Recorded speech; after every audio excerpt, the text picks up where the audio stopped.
وہ آیا انبیاء بنی اسرائیل کے لیے ہے، وہ ابو بکر عمر کے لیے نہیں ہے بھائی، وہ ظاہر میں انبیاء بنی اسرائیل کے لیے ہے۔ ہمیشہ امام حکومت کا حقدار ہوتا ہے۔ امام کا کیا مطلب ہے؟ امام آپ کا قائد ہے۔ امام یعنی اللہ کی جانب سے، جس کو اللہ نے امام بنایا نا، وہ آپ سے کہہ دے کہ آپ یہ کرو، آپ یہ نہ کرو، آپ پہ واجب ہے کہ کرو، آپ اطاعت واجب ہے۔ ہاں ندیم بھائی، کیا بھائی ننجا بنے آج؟ السلام علیکم۔ وعلیکم سر۔ ماسک اتارو نا بھائی، چہرہ کراؤ، ہمیں نظر آیا آپ کون ہے، ڈر لگتا ہے؟ سر ماسک مجبوری ہے، اس کا تھوڑا آپ مجھے رعایت دیں۔ اوکے اوکے، مجبوری کا رعایت دے دیتے ہیں۔ چلیں بسم اللہ۔ آپ شیعہ یا غیر شیعہ؟ غیر سلام ابو العباس الصفاح، بنو عباس کو آپ سلامی دیتے ہیں، کم از کم رسول پاک صلی اللہ علیہ وسلم کا نام لکھتے ہیں بھائی، سلام دیتے تو حبیب خدا کو دے دیتے۔ چلیں بسم اللہ کریں، کیا حکم ہے؟ ان کے نام دل میں لکھے ہوئے ہیں، اور میں عباسی ہوں، اس وجہ سے پھر میں اپنے جد جو ہے، ایسے تو حضرت عباس ہیں جد، لیکن اس کے بعد جو بنی امیہ کو جنہوں نے سبق سکھایا تو میں اسے سلام۔ سر میرا سوال یہ ہے، سوال سمجھیں یا میں اپنا مقدمہ رکھ دوں، آپ جیسے کہتے ہیں کہ جو ثلاثہ ہیں وہ ان کی خلافت جو ہے وہ باطل ہے، اور پھر آگے تکفیر تک جاتے ہیں، تو اگر وہ خلیفہ اس معنی میں ہے کہ وہ صرف ریاست کے نظام کو سنبھالنے کے لیے، اس کے نسق کو سنبھالنے کے لیے، حکومت کے معاملات کو سنبھالنے کے لیے، اور وہ منصوص من اللہ اپنے آپ کو نہیں کہتے، اور اس کے علاوہ جو ہے وہ لفظی طور پہ ان کو خلیفہ کہا جاتا ہے، اسی طرح جس طرح پیش امام کو ہم کہتے ہیں وہ امام اس طرح کے امام نہیں ہے، یا ہم خمینی صاحب کو کہتے ہیں کہ امام خمینی، تو وہ امام اس طرح کے امام نہیں ہے، تو یہ خلافت جو ہے، یہ خلیفہ جو ہے، یہ بھی لفظی طور پہ خلیفہ ہے، لیکن یہ اس طرح سے خلیفہ نہیں ہے جس طرح حضرت آدم علیہ السلام تھے یا دیگر انبیاء ہیں، یعنی کہ امام یا خلیفہ جس معنی میں آپ لوگ سمجھتے ہیں، یا کہ منصوص من اللہ۔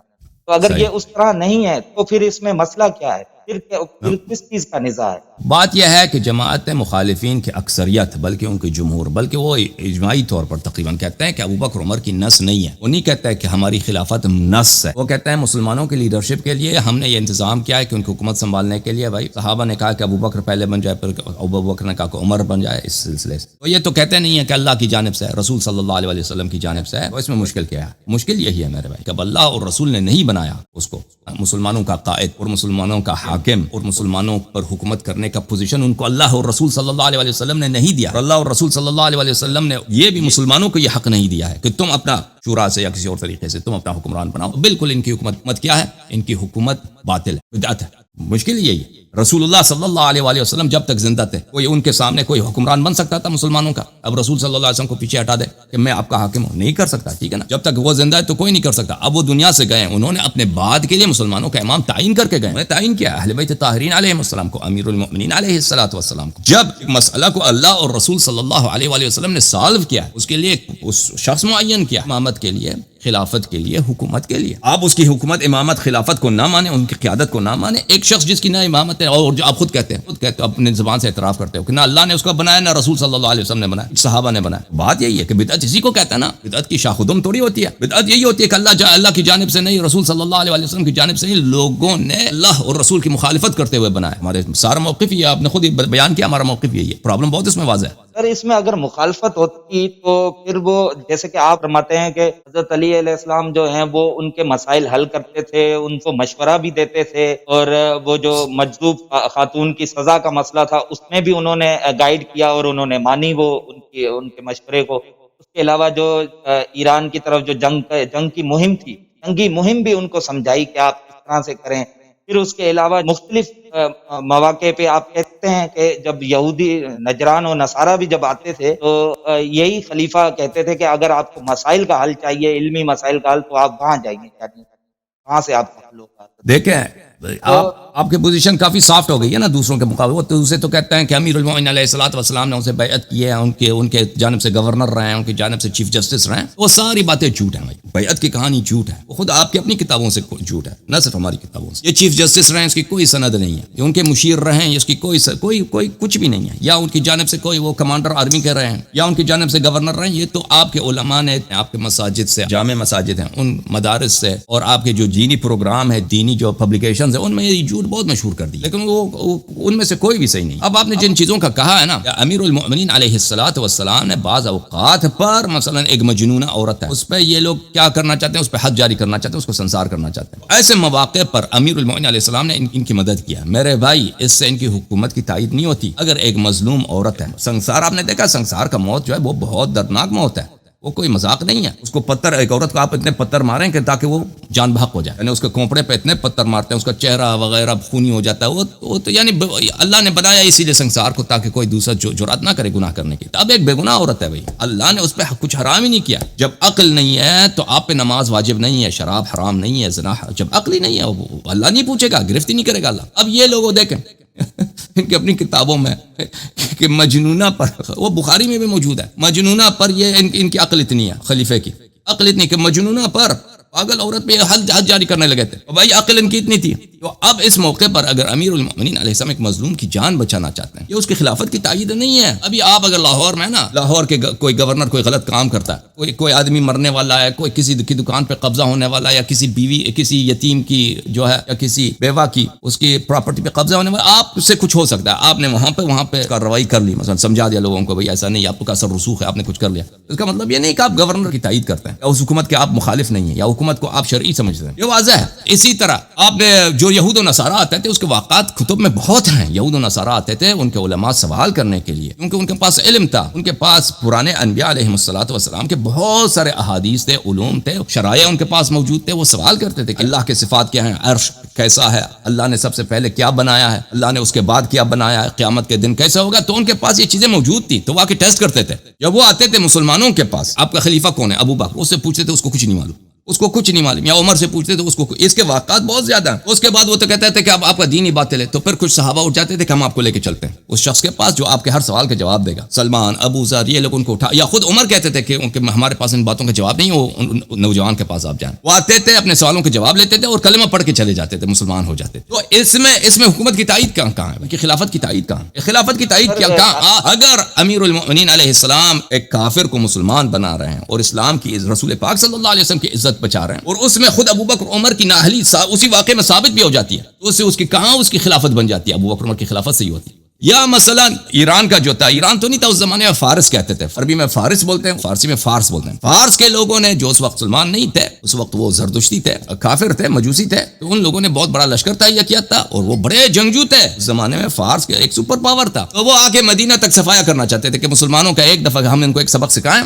پھر یہ ہمیں تنگ نہ کریں. اس وقت عمر جو ہے جنگ محاذ پہ جانا چاہتا تھا، اور امیر المؤمنین علیہ السلام نے فرمایا کہ نہیں تم نہیں جاؤ. اس کا خطبہ موجود ہے نہج البلاغہ میں نے اس کا بیان کیا ہے. اس میں اس عمر کی تعریف نہیں ہے، اس میں اس عمر کی مذمت ہے کہ آپ جائیں گے تو آپ بھاگ جائیں گے، آپ وہاں پہ جائیں گے تو آپ بھاگ جائیں گے، پھر مدینے تک کوئی روکنے والا نہیں ہوگا. آپ نہ جائیں، آپ لشکر کو بھیج دیں. عمر نے مان لیا. سب صحابہ نے کہا تھا کہ آپ چلے جائیں، وہاں پہ جنگ پہ چلے جائیں. تو دیکھیں اگر ایک کافر حملہ کرتا ہے، وہ آ کے سب مسلمانوں کو قتل عام، مسلمان کے بچوں کو قتل عام کرتا ہے، مسلمانوں کے عورتوں کو اٹھا کے لے کے جائے گا اپنے ساتھ، صحابیات کو اپنے ساتھ اٹھا کے لے جائے گا، صحابیہ کے بہوؤں کو، صحابیوں کے لڑکیوں کو، ان کو ریپ کے لیے لے کے جاتے ہیں. پرانے زمانے میں یہ ہوتا تھا بھائی، آپ نے کوئی علاقہ فتح کیا نا، مردوں کو قتل کرو، عورتوں کو اٹھا کے لے کے جاؤ. یہ صحابہ خود بھی یہی کرتے تھے دوسروں کے ساتھ. اس سے انہوں نے بچایا ہے. اس میں حکومت کی تائید، ان کی حکومت کی تائید نہیں ہے. پورا اسلام کو بچانا ہے، نہ کہ ان کے اگر اس وقت امیر المؤمنین سب کیا کرتے ہیں مثلا، یعنی کیسا مشورہ دیتے ہیں. اس میں واضح طور پر انہوں نے کہا آپ وہاں پہ جائیں گے، آپ کیونکہ ابو بکر عمر کی تاریخ تو معلوم ہے، انہوں نے کبھی جنگ لڑا بھی نہیں ہے، جنگوں سے ان کی مختلف جنگوں سے وہ فرار ہوئے. اس میں ہم کسی کی دل آزاری نہیں کرنا چاہتے. اگر وہ یہی واقعہ ایرانیوں کے ساتھ پیش آ جائے تو پھر دیکھیں فوج کے کمانڈر کا ایک مقام ہوتا ہے نا، اگر ایک دفعہ کمانڈر بھاگ گیا تو پھر وہ فوج نہیں رکتی. بالخصوص وہ زمانہ جو لشکریں آپس میں آتی تھے، تن بتن جنگ ہوتا تھا، وہ سب صفوف مشخص ہیں، ایک دوسرے کو دیکھ رہے ہیں. اب سب لشکر والوں کو پتہ چل جائے کہ ہمارا کمانڈر صاحب چلے گئے یہاں، تو لشکر والے پھر وہ نہیں کرتے، وہ سب بکھر جاتے ہیں. تو یہ ان کو مشورہ دیا. یہ تو اہل بیت علیہ الصلوۃ والسلام کی عظمت ہے کہ دیکھیں ان کے مخالفین بھی ابو بکر عمر کی خلافت کی صحت کے لیے یہ مجبور ہے کہ اہل بیت علیہ السلام سے کوئی نہ قرآن سے جو ثابت نہیں کر سکتے، رسول پاک صلی اللہ علیہ وسلم کی حدیث سے تو یہ ان کی خلافت ثابت نہیں کر سکتے. تو کیا کرتے ہیں، امیر المؤمنین علیہ السلام کے دروازے پہ آ جاتے ہیں کہ امیر المؤمنین علیہ السلام کے اس کلام سے پتہ چلتا ہے کہ وہ صحیح خلیفت ہے. لیکن یاد رکھو امیر المؤمنین علیہ السلام اہل بیت علیہ السلام کا موقف اجماعی طور پر یہی ہے کہ ان کی خلافت باطل ہے. جی مزید بولیں. سر تائید آپ کہہ رہے ہیں کس طرح سے ہوتی ہے، میں اسی لیے یہ بیان کر رہا تھا کہ امامت کا جو منصب ہے اس کے جو فرائض ہیں وہ یہ ہیں، جیسے کہ سورہ سجدہ میں آیت نمبر 24 میں ہم نے ان میں سے امام بنائے جو ہمارے حکم کی ہدایت دیتے ہیں اور جب انہوں نے صبر کیا اور ہماری آیتوں پر وہ انبیاء کے لیے. اب اس میں جو وہ آیا انبیاء بنی اسرائیل کے لیے ہے، وہ ابو بکر عمر کے لیے نہیں ہے بھائی. نہیں، میں وہ ظاہر میں انبیاء بنی اسرائیل کے لیے ہے اور باطن میں اہل بیت علیہ السلام کے احادیث یہ ہیں کہ اہل بیت علیہ السلام کے لیے آیت ہے. آپ خود کہہ رہے ہو کہ یہ کوٹ کر رہا ہوں، میں انہی کے لیے کوٹ کر رہا ہوں کہ امام کی جو وصف ہیں، جو امام کی صفتیں ہیں وہ یہ ہیں کہ وہ ہماری حکم ہے، ان کی ہدایات کرتے ہیں اور صبر کرتے ہیں، یقین کرتے ہیں. اب اس میں کہیں پہ بھی قرآن پاک میں ایسی کوئی آیت موجود نہیں ہے جس میں امامت کے لیے یہ شرط ہو کہ وہ حاکم بھی ہونا چاہیے، یعنی کہ ریاست کا حاکم ہونا چاہیے جس کے پاس جو ہے وہ نہیں، کیا کہتے ہیں ہم نہیں کہتے کہ شرط ہے، انتخابی خلافت ہونی چاہیے. ہم نہیں کہتے کہ امام کے لیے شرط ہے کہ اس کے پاس حکومت اگر ہے تو امام ہے، حکومت نہیں ہے تو امام نہیں ہے. حضرت ابراہیم علیہ السلام کے پاس کون سی حکومت؟ حضرت ابراہیم علیہ السلام کے پاس کون سی حکومت ہے؟ لیکن اگر امام ہے وہ حکومت کا حقدار ہے. ہمیشہ امام حکومت کا حقدار ہوتا ہے. امام کا کیا مطلب ہے؟ امام آپ کا قائد ہے. امام یعنی اللہ کی جانب سے جس کو اللہ نے امام بنایا نا، وہ آپ سے کہہ دے کہ آپ یہ کرو، آپ یہ نہ کرو، آپ پہ واجب ہے کہ کریں، آپ اطاعت واجب. اب اگر امام کو اگر ایسا شخص موجود ہے معاشرے میں اور مسلمان اس کو مانتے ہیں تو لازمی بات ہے اس حکومت اس کا حق ہے. سب امور زندگی اس کے ہاتھ میں، اقتصاد اس کے ہاتھ میں، ملٹری اس کے ہاتھ میں، معاشرتی امور اس کے ہاتھ میں، سوشل ایشوز اس کے ہاتھ میں، دینی مسئلے، دینی قیادت لوگوں کو بتائیں کہ نکاح کس طرح ہوتا ہے، طلاق کس طرح ہوتا ہے، حج کے احکام کیا ہوتے ہیں، زکوٰۃ کے احکام کیا ہوتے ہیں، یہ سب لوگوں کو سکھانا امام کا کام ہوتا ہے. انہی امور میں ہر لحاظ سے وہ امام ہے، وہ تو نہیں ہے کہ مقید. اب اگر مثلا انبیاء علیہ السلام تھے، حضرت ابراہیم علیہ السلام، ان کے پاس حکومت نہیں، نمرود کے پاس ہے. اس کا مطلب یہ نہیں کہ وہ نمرود امامت کا حقدار ہے، ابراہیم علیہ السلام نہیں ہے. وہ لوگوں کی بدبختی کی وجہ سے ان کی قوم، اگر ابراہیم علیہ السلام کی قوم جو ہے اگر مانتے، اتنا پیارا نبی آئے ہیں اللہ کی جانب سے اتنے معجزات کے ساتھ، اور ہم ایک کافر کی وہ اتباع کر رہے ہیں، اس کی سپورٹ چھوڑ دیتے، ابراہیم علیہ السلام کی سپورٹ کر دیتے، لازمی بات ہے. وہ حکومت کس کے ہاتھ میں ہوتی ہے؟ ابراہیم علیہ السلام کے ہاتھ میں ہوتی ہے. رسول اللہ صلی اللہ علیہ وسلم جب تھے، سب حکومت ان کی بڑی حکومت نہیں تھی پیغمبر کی صلی اللہ علیہ وسلم، یعنی بہت ہی جو ابتدائی شکل ہوتی ہے حکومت کی، کہ فوج بھی نہیں ہے، خزانہ دار بھی نہیں ہے، پولیس فورس بھی نہیں ہے، لیکن کبھی اگر ضرورت پڑتا ہے تو فوج بنا لیتے ہیں وہ رضاکاروں سے، لیکن وہ سب رسول پاک صلی اللہ علیہ وسلم کے ہاتھ میں ہے. ٹھیک ہے نا؟ تو عرض یہ ہے، امامت کے لیے حکومت کی شرط نہیں ہے، لیکن امام جو ہے ہر لحاظ سے آپ کا لیڈر ہے، ہر امر میں، زندگی کے ہر شعبے میں ایک انہی میں سے حکومت بھی آ جاتی ہے. امام ہر لحاظ سے ہمارے لیڈر ہیں، اور جیسا کہ آپ فرما رہے ہیں کہ حکومت شرط نہیں ہے، اس کی وجہ سے ہی کہ اگر یہ شرط ہوتی تو یہ اتنا بڑا اہم جو مسئلہ ہے امامت کا، اور اس میں پوری قیامت تک لوگوں کی پیشوائی کرنی ہے اور لوگوں کی رہنمائی کرنی ہے. قرآن پاک میں کوئی تو ایسی آیت آ جاتی جس میں یہ بھی آ جاتا کہ امام جو ہوتے ہیں ان کو حکومت بھی لازمی ملنی چاہیے، یا پھر جب فرمایا کہ وَجَعَلْنَاهُمْ أَئِمَّةً يَهْدُونَ بِأَمْرِنَا، ہدایت کون کرتا ہے؟ امام کرتا ہے نا، اور تو نہیں کرتا. وَجَعَلْنَاهُمْ، ہم نے ان کو امام بنایا، يَهْدُونَ بِأَمْرِنَا، ہمارے حکم سے وہ لوگوں کی ہدایت کرتے ہیں. وہ صرف حیض و نفاس کے مسائل میں، صرف نماز جماعت کے مسائل میں، صرف شرعی احکام میں، یا یہ تو محدود تو نہیں، ہر لحاظ سے وہ ہدایت کرتے ہیں. وَأَوْحَيْنَا إِلَيْهِمْ فِعْلَ الْخَيْرَاتِ وَإِقَامَ الصَّلَاةِ وَكَانُوا لَنَا عَابِدِينَ. اگر لیڈر یہ ہیں کہ ان کا علم اللہ کی جانب سے ہے اور ان کا علم رسول صلی اللہ علیہ وسلم کی جانب سے، وہ معصوم ہے، معصوم عن الخطا، کبھی گناہ نہیں کرتے، کبھی ایک مظلوم پہ ظلم نہیں کریں گے، ہمیشہ مظلوم کا حق ظالم سے لیں گے، ایک حیوان پہ ظلم نہیں کریں گے. لازمی بات ہے ان کی حکومت. آپ کہہ رہے ہیں کہ محدود، شرط لگانے کی ضرورت ہی کیا ہے جب اسلام نے مطلق بتا دیا وَأَطِيعُوا اللَّهَ وَأَطِيعُوا الرَّسُولَ وَأُولِي الْأَمْرِ مِنْكُمْ. ابھی قرآن میں کوئی آیت ہے رسول اللہ صلی اللہ علیہ وسلم کو حکومتی امور ہیں؟ کوئی آیت ہے حکومت؟ نہیں. جب فرمائے وَأَطِيعُوا اللَّهَ وَأَطِيعُوا الرَّسُولَ، رسول اللہ صلی اللہ علیہ وسلم کی اطاعت کرو، وہ شرط لگانے کی ضرورت ہی نہیں ہے کہ حکومت بھی ان کا حق ہے. جب فرمایا کہ ہر لحاظ سے ان کی اطاعت کرو، ولی امر کے لیے بھی فرمایا وَأَطِيعُوا اللَّهَ وَأَطِيعُوا الرَّسُولَ وَأُولِي الْأَمْرِ مِنْكُمْ. ان کی اسی طرح جس طرح رسول صلی اللہ علیہ وسلم کی اطاعت ہے، ان کی اطاعت ہے، تو اس میں شرعی مسائل بھی آ جاتے ہیں، اس میں اقتصادی مسائل بھی آ جاتے ہیں، اس میں عسکری مسائل بھی آ جاتے ہیں، اس میں حکومت بھی آ جاتی ہے، سب آ جاتے ہیں. بالخصوص یہ کہ حکومت کے احکام تو پیغمبر صلی اللہ علیہ وسلم نے کسی کو سکھائے بھی نہیں ہے. اب کھول لیجئے یہ مسلم ہے، اس میں دیکھ کہ کتاب الامارہ میں کتنے مسائل ہیں. حکومت کوئی مسئلہ ہی نہیں ہے کسی کے پاس. یہ کتاب بخاری ہے، نماز کے مسائل ہیں اس میں، حکومت کے مسائل نہیں ہیں. بھائی اگر نہیں ہے تو اگر قوم کے اسلام مسلمانوں کے پاس حکومت کے مسائل ہی نہیں ہے تو کیسے یہ حکومت بنا سکتے ہیں؟ مسلمان چاہیں بھی نا تو نہیں بنا سکتے. اس کے لیے اس شخص کی ضرورت ہے جس کے پاس رسول پاک صلی اللہ علیہ وسلم کی جانب سے وہی علم ہے جو خود پیغمبر کے پاس تھا. پیغمبر صلی اللہ علیہ وسلم کے پاس حکومت بنانے کے علوم ہیں، اس کے سب احکام اللہ کی جانب سے ہیں. وہ امام جس کے متعلق اللہ نے فرمایا وَأَطِيعُوا اللَّهَ وَأَطِيعُوا الرَّسُولَ وَأُولِي الْأَمْرِ مِنْكُمْ، وہ رسول پاک صلی اللہ علیہ وسلم کی جانب سے انہی علوم کا حامل ہے. جی سر میں وہی کہہ رہا ہوں کہ قوت کے لیے بھی اور امامت کے لیے دونوں منصب اللہ کی طرف سے ہیں، اور دونوں منصبوں کے لیے حکومت شرط نہیں ہے، بلکہ یہ دیکھنے میں آتا ہے کہ حکومت سے ان منصبوں کو الگ رکھا گیا ہے ہمیشہ. کیونکہ اس میں عقلی دلیل بھی ہے سر، فطری بھی ہے. اگر نبوت جو ہوتے ان کو حکمرانی بھی ہوتی، بادشاہت بھی ان کے پاس ہوتی، تو پھر تو ہر لوگ جیسے ایک بادشاہ کنگ اکبر تھا، مختلف بادشاہ الیگزینڈر تھا، تو ان کو تو ہر فاسق و فاجر سبھی ماننے لگ جاتے ہیں، کیونکہ رعایا ہوتی ہے، رعایا کو تو ماننا پڑتا ہے. بادشاہ کو ماننا پڑتا ہے. میں وہ فلسفہ دین، وہ فلسفہ ہدایت تو وہ کہیں جو ہے وہ دیکھیں آپ اپنے سے بناتے جاؤ نا، آپ اپنے سے وہ فلسفہ بناتے جاؤ. وہ تو آپ کی باتیں تو قرآن حدیث تو آیا نہیں، آپ خود بناتے جا رہے ہیں، اپنے خیالات کا اظہار کر رہے ہیں. جب ہم کہتے ہیں کہ نبوت کے لیے اجازت دیں، جب نبوت کے لیے امامت کی شرط نہیں ہے، ہم یہ کہتے ہیں کہ اگر کوئی نبی وہ اس کے پاس حکومت نہیں ہے تو پھر بھی وہ نبی ہے. اس کا مطلب یہ ہے، اس کا مطلب یہ نہیں ہے کہ نبی اگر موجود ہے، اس لوگ اس کو مانتے ہیں تو کسی اور کو حاکم بننے کا حق. جناب طالوت کو بھی اس وقت ارمیا علیہ السلام نے جو بنایا وہ اللہ کی وحی سے بنایا. بنی اسرائیل بھی وَإِذْ قَالَ لَهُمْ نَبِيُّهُمْ إِنَّ اللَّهَ قَدْ جَعَلَ لَكُمْ طَالُوتَ مَلِكًا، اللہ نے اس کو بنایا تھا، نہ کہ لوگوں نے بنایا تھا، اور وہ بھی نبی نے ان کے لیے حاکم بنایا تھا.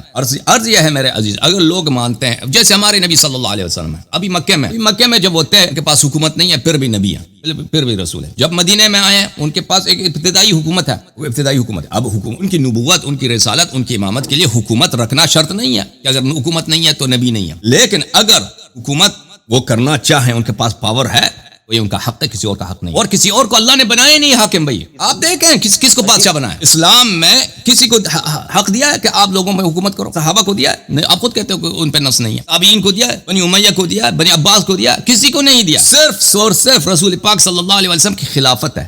ان کی جو وہی اختیارات جو پیغمبر کے ہیں اس کے خلیفے کو ہوں گے. خلیفہ اہل بیت علیہ السلام ہے، کوئی اور نہیں ہے. یہ بالکل ہے کہ انہیں حکومت کا بھی حق ہے، لیکن جس طرح بہت سی چیزیں ایسی ہیں جو اللہ کرنا چاہے تو کر سکتے ہیں لیکن وہ نہیں کرتے. اللہ کہتے ہیں میں اگر آیات اتارنا چاہوں تو میں سیدھی رہوں کی چھتوں پہ آیات اتار دوں، لیکن میں ایسا کروں گا نہیں، کیونکہ لوجیکل دین لوجک کا نام ہے. یہ اس طرح سے تو ہے الوجیکل مذہب تو ہے، اس وجہ سے.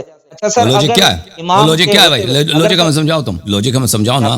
لوجک کیا ہے؟ لوجک یہ ہے کہ جو ہے وہ امام کے ہوتے ہوئے کوئی بھی دوسرا کوئی خلیفہ بن سکتا ہے لفظی طور پہ، جسے ہم کس نے بولا ہے؟ کس نے بولا ہے؟ وہ کس نے بولا ہے بھائی؟ نبی کے ہوتے ہوئے کوئی بن سکتا ہے؟ اگر شریعت آپ کی ہے بھائی، اور شریعت آپ کی ہے تو بناتے جاؤ. اگر تم کہتے ہیں اسلام میں یہ حکم ہے کہ نبی صلی اللہ علیہ وسلم کے ہوتے ہوئے، نبی کے خلیفہ کے ہوتے ہوئے، نبی کے جانشین کے ہوتے ہوئے، من کنت مولا فهذا علی علیہ السلام مولا، جس کا میں امام ہوں، جس کا میں پیشوا علی علیہ السلام کے مولا، من اطاع علی فقد اطاعني ومن عصاه فقد عصاني انی تارک فیکم من اخذتم به لن تضلوا بعدی ابدا کتاب اللہ وعترتی اہل بیت. یہ سب کہنے کے بعد کہ بھلے کہ ہمیں ضروری نہیں ہے کہ ہم حکومتی امور میں ان کی اطاعت کریں، کسی اور کی اطاعت کرتے ہیں. وہ حدیث ہمیں دکھاؤ نا، کون سی لاجک ہے بھائی آپ کی؟ جی سر، میں بتا رہا ہوں. اگر اس میں امام کا اسٹیٹس باقی رہتا ہے، جو کہ امام کا اسٹیٹس جو میں بتایا، جیسے کہ قرآن میں آیا ہے کہ وہ اللہ کے حکم کی یعنی احکامات کی ہدایت کرتے ہیں، صبر کرتے ہیں، یقین کرتے ہیں، اور جو بتایا گیا کہ وہ ظالم نہیں ہوں گے. مختلف آیات میں کہیں پہ بھی حکومت کا ذکر نہیں. اگر ان کا اسٹیٹس یہ نبی کے لیے ہے، وہ نبی کے لیے ہے حکومت.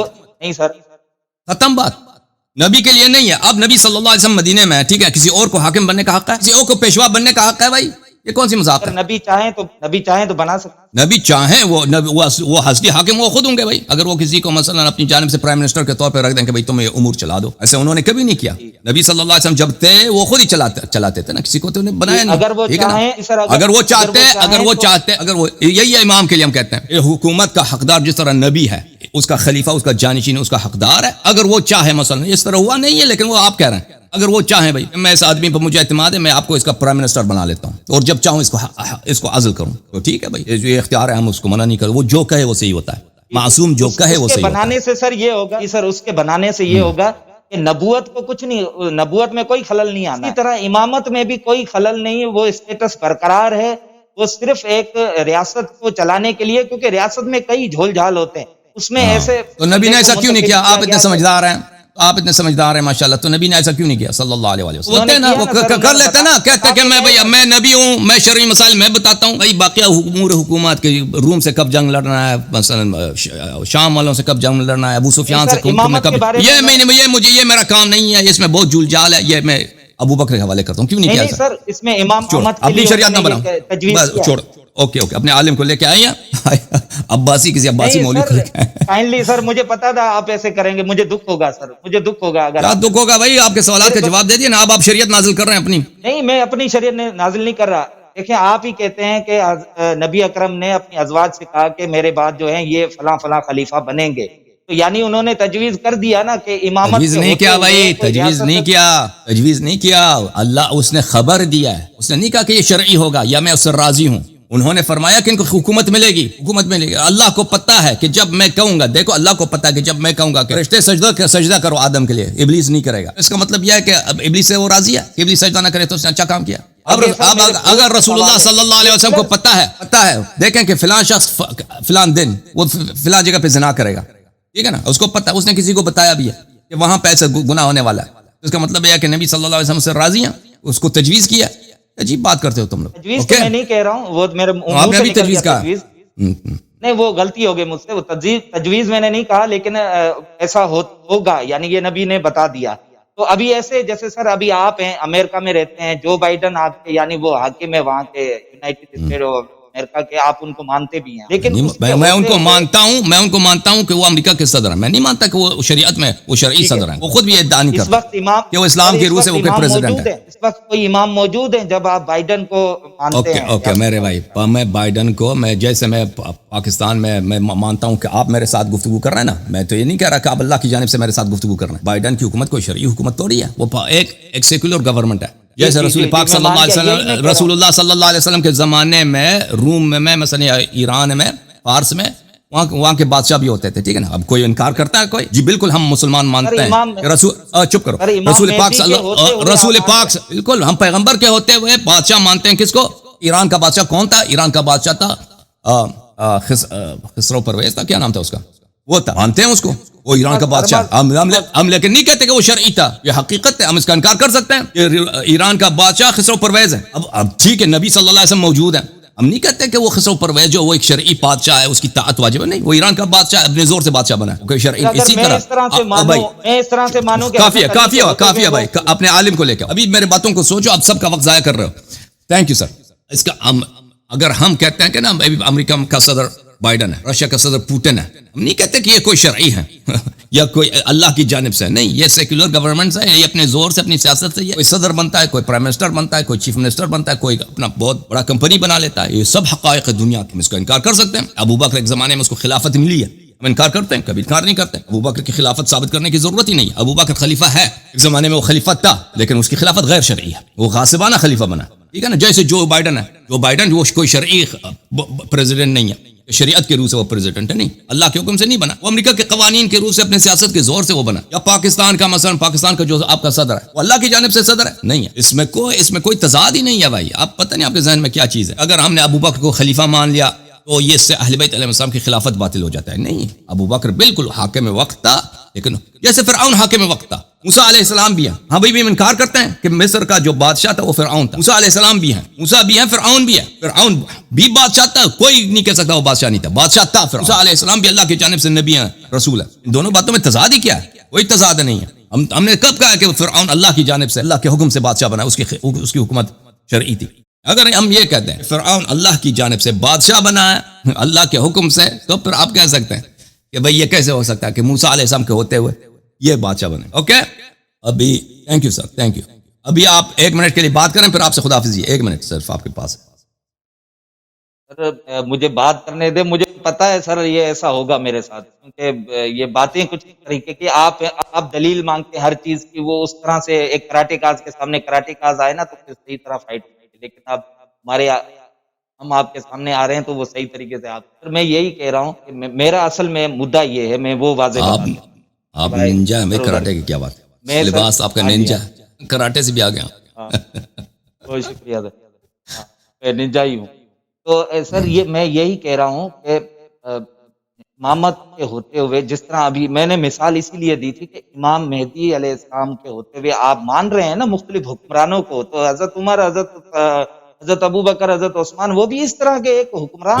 بالکل مان رہے ہیں ہم کوئی انکار نہیں کرتے. ابو بکر ایک وقت حاکم وقت تھا، خلیفہ تھا، عمر بھی خلیفہ تھا، عثمان بھی خلیفہ تھا. کوئی شیعہ آپ کو دنیا میں نہیں ملے گا کہ وہ کہتے ہیں کہ یہ صحابی نہیں تھے یا یہ خلیفہ نہیں تھے. بات یہ ہے، جھگڑا اس بات کا ہے کہ ان کی خلافت غیر شرعی ہے، غیر شرعی ہے، ختم بات. جھگڑا اس بات کا ہے نا، غیر شرعی ہے بھائی، خلافت غیر. یہ ہم کوئی انکار کرتا ہے بھائی ابو بکر کو خلافت ملی ہے، کوئی انکار کرتا ہے کہ یزید کو خلافت ملی ہے. بھائی اب چپ کرو، اب سن لو، بس بات ختم ہے. اب کوئی شیعہ انکار نہیں کرتا کہ یزید حاکم وقت تھا. بھائی کوئی دنیا میں ایسا پاگل ہے ہی نہیں. اگر وہ ہے، اگر کوئی کہہ دے نا کہ یزید کو حکومت نہیں ملی، وہ پاگل ہے، وہ جاہل ہے. کوئی کہہ دے کہ بھائی یہ عمر کو حکومت نہیں ملی، عمر خلیفہ ہی نہیں تھا، حکمران ہی نہیں تھا.